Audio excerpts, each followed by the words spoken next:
little bit higher up or a little bit lower down, so that way it calculates the value a little bit um, from a lower value. So on the translate, I'm gonna drop in the value a little bit till it disappears. And as you can see now, the value, well, you have a little splotch, so I'm gonna drop it a little bit, and boom, now you have no data coming in.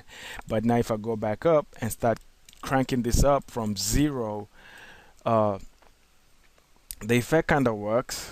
And even though the null is kind of fast, so it kind of spreads the whole thing up. So you might want to actually play with the null a little bit, animate the null probably. In my particular instance, I'm gonna just assume that's good. So it's gonna pretty much grow from that point outwards. All right. So pretty much that particular portion should be done, and hopefully I ain't going too fast, but we need to go drop in a whole lot of stuff. So now we're gonna start dealing with pops. So let's do this. Okay, so pops is what we're gonna be dealing with, and while I'm at it, what I'm gonna go ahead and do is rotate this grid so that we're gonna have a, kind of a, what you call it, we're just gonna have it like a portrait or something like that.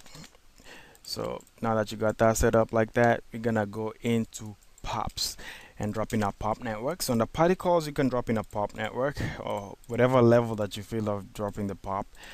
Then you're gonna drop in a source pop. Fair enough. Geometry source is gonna be the fast context geometry, or you can use the grid, whichever style you feel like using. So fast context geometry will work for us. And we want to birth from prim center ordered. I think that sounds good. And we want to only birth on the very first frame, so we want a total number of points. Okay, so I'm gonna drop in a expression over here, and the expression goes like $ff is equals to 1. So pretty much all that says is on the very first floating frame, so $ff, let it be equal. That'll be the only place where the only frame that the particles get emitted.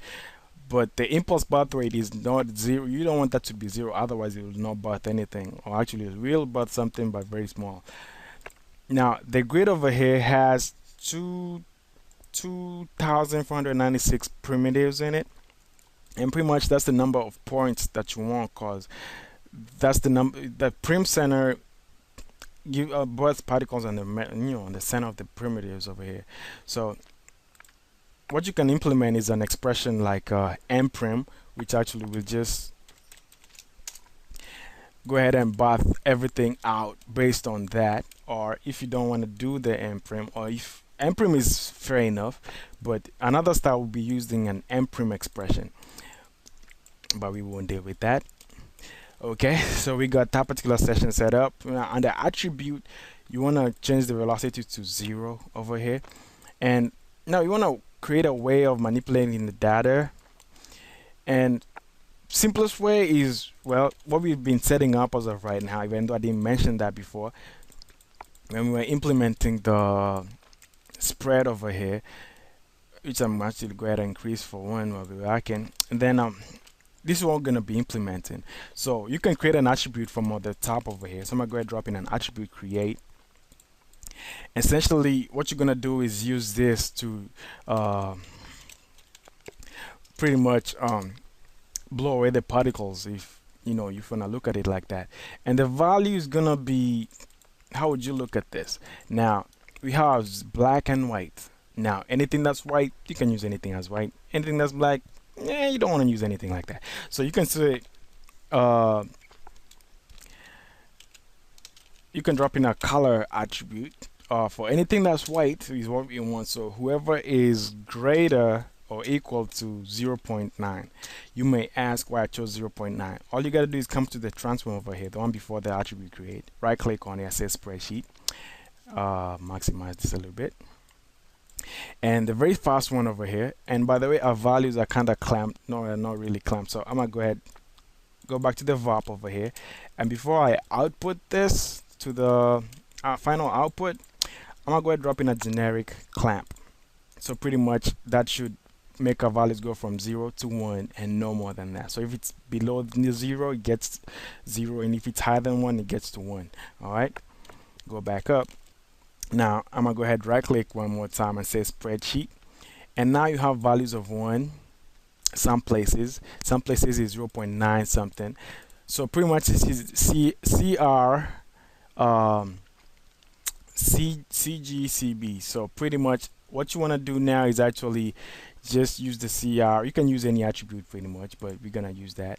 So CR is 0.9, and now let's create an expression attribute based on that, and spreadsheet, and now you should have a distract, and you can see,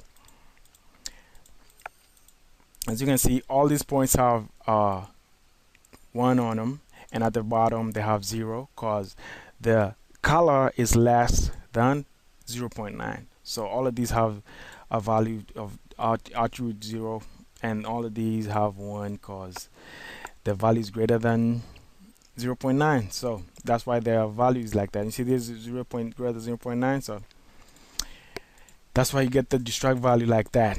Hopefully that made some sense. Hopefully I didn't confuse anybody with that. So any value which is greater than 0.9 on the CR value gets a distract attribute put in it. Now you can go to the popnet, and you can do an attribute transfer to get the value in from the from the SOP world. And geometry source, you can use the fast context geometry, and now the grid gets the color, as you can see. And really we want to select the kind of attribute that we want. So we're going to distract attribute. So pretty much now you have the distract attribute over here. But if you look over here, you also have the distract attribute. If you middle mouse click on the source, it also has the distract attribute. What's the catch? Well, here's the deal. We're going to try create something out of this. So under condition, we can create a group. We wanna group those particular points right there. So now we have a distract attribute over here. So let's see whether we can create based off of that. So distract, all in capitals. Oops, if I can type. And enable this. And still, well, Houdini says there's no such thing, but if I'm click on this, I can see it's right there, but it's not coming through. Now, if you go to the source over here and say create local variables, or you can see distract is not here right now, but actually if you go ahead and type it in, or just create local variables, the whole thing goes, the group goes. And now if you want to visualize the group, you can just go ahead and say under attributes, you can drop in a color, and by the way, name your group something good. Mine is like that, and plug in the group to the color and give it a color. So control shift click on the color name over here, and now you can just give it a red color or anything that you feel like. And the group is gonna be shattered, obviously. And now if you look at this, all the points are selected based off the color distract attribute which we created up on the SOP level. Now I was actually gonna go ahead and point out that you don't have to put an asterisk over here. You can actually just type the name distract and it should work the same way.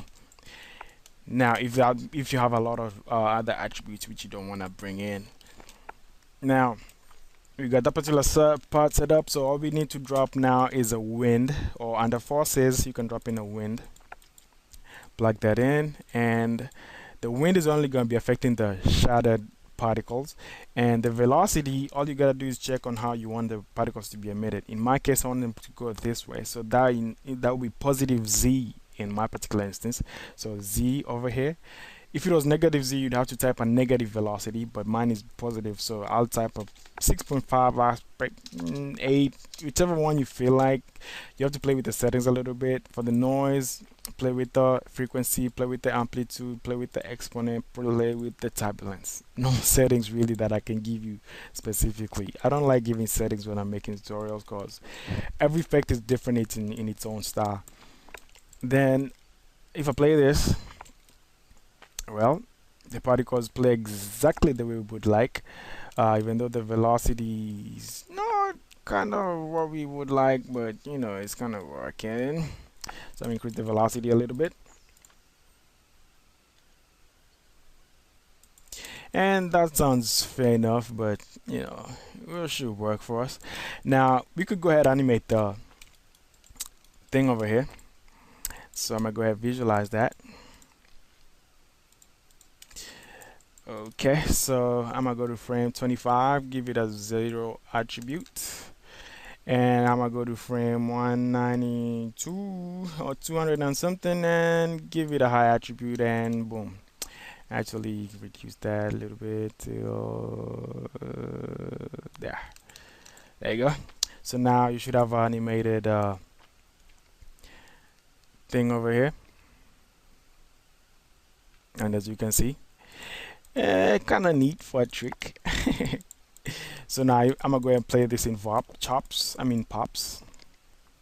and it should start selecting, and all the particles should just